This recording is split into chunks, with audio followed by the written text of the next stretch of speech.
So there is a new portrait emerging now of the alleged Boston Marathon bombers. A 5-month investigation led by the Boston Globe reveals what could have led the Tsarnaev brothers to plant the deadly bombs.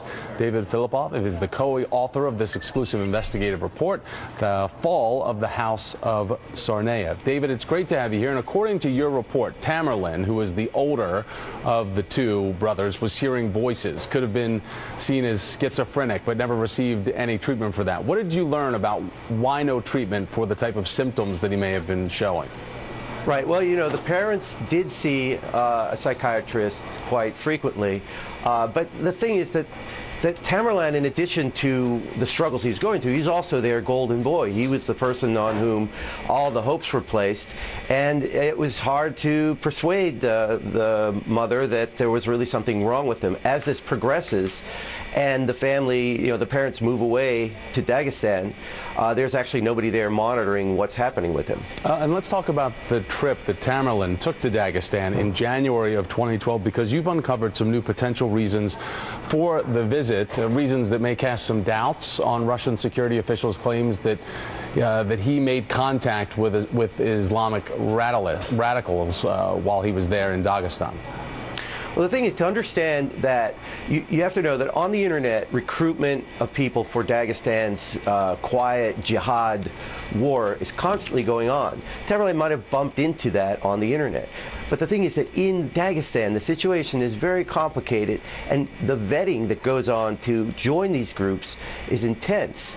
The people that Tamerlan did connect with aren't in touch, aren't connected with this underground, and it's very difficult for somebody like Tamerlan, who sticks out really radically in Dagestan, to quietly do anything, to clandestinely do anything.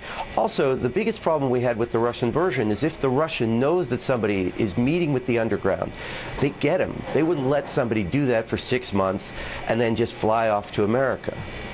So when we look at the initial patterns of these brothers that we all learned, David, the assumptions made that Tamerlan was thought to be the mastermind of all this. The younger brother, Dzhokhar, simply just followed along. But your investigation reveals though, that Dzhokhar had a pattern of risk-taking, drug dealing, also plunging grades. And you frame the brothers almost co-equals in failure on this. So was Dzhokhar, the younger one, not passive, as we originally thought, in all of this planning?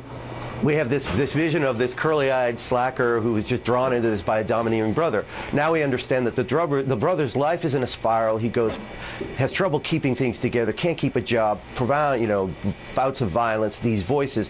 Meanwhile, Dzhokhar has a drug-dealing business. Dzhokhar, you know, is living the life. He feels like he can talk his way out of anything. He's a leader among his friends. He comes off as far more calculating, manipulative character, and the brother much more of a wreck, which completely turns the narrative around from what we thought, which is the tough guy brother pushing his younger brother into doing this thing. So what about the FBI in all of this, David? They've been criticized for failing to prevent the bombing, some red flags that had gone up since they had investigated the brothers for 3 months in 2011. They closed the file on them at that time. Given all of these family and personal issues for your investigation reveals, do you think that the bombing could have been prevented? Could the FBI have done more?